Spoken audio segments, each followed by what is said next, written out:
तो अब कांग्रेस हार की समीक्षा लगातार कर रही है और कांग्रेस जल्द अब बैठक बुला रही है। कार्यकारिणी की बैठक होगी, हार के कारणों को लेकर पदाधिकारियों से बातचीत और चर्चा की जाएगी। पीसीसी चीफ दीपक बैज वरिष्ठ नेताओं से बातचीत और चर्चा करेंगे। तो ये बड़ी खबर इस वक्त आपको बता रहे हैं। और 5 साल तक कांग्रेस सरकार चली, जिसके बाद अब विधानसभा चुनाव में जिस तरह से हार हुई है, विधानसभा चुनाव में हार की समीक्षा कांग्रेस पार्टी करेगी। इसको लेकर बैठक भी बुलाई गई है। ज्यादा जानकारी लेंगे, राजेश लगातार हमारे साथ हमारे संवाददाता बने हुए हैं। राजेश, 2 मंथन हैं, एक नेता प्रतिपक्ष के नाम को लेकर और एक इस बात को लेकर कि आखिर हार हुई कहां, आखिर चूक हुई कहां, क्योंकि बड़े नेताओं को अगुवाई दी थी, बड़े नेताओं को जिम्मेदारी दी थी, फिर कहां चूक रह गई?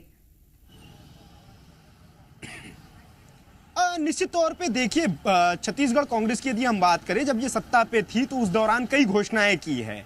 चाहे यदि भाजपा ने यदि महतारी वंदन योजना लॉन्च की तो उसको काट के लिए कहीं नहीं कांग्रेस ने भी गृह लक्ष्मी योजना की घोषणा जो है वो की थी। इसके तहत वो 15,000 रुपए देने की भी बात कही थी, लेकिन ये योजना भी कहीं ना कहीं फेल हुई। और दूसरा एक बड़ी बात है, जो छत्तीसगढ़ियावाद जिस तरीके से मुख्यमंत्री भूपेश बघेल ने चलाया था, तो उससे निश्चित तौर पे छत्तीसगढ़ में एक अलग लेवल का जो माहौल है वो बनता हुआ दिखाई दिया था। लेकिन उसके बावजूद कांग्रेस की हार हुई तो हुई कैसे, ये वास्तव में कांग्रेस के लोग भी इस चीज को लेकर के सोच में पड़े हुए हैं, चिंता में पड़े हुए हैं। चूंकि लगातार जिस तरीके से 75 प्लस का कांग्रेस दावा कर रही थी, तो 75 प्लस तो आ नहीं पाई, सत्ता भी कहीं ना कहीं कांग्रेस के हाथ से चली गई है। तो ऐसे में मंथन जरूरी है और मंथन होना भी लाजमी है, चूंकि इतनी बड़ी मैच्योरिटी के साथ कांग्रेस थी और उसके बाद जिस तरह से हार का सामना करना पड़ा, चूंकि 15 साल मंथन होना लाजमी इसलिए भी है क्योंकि 70 सीट कांग्रेस के हाथ में थी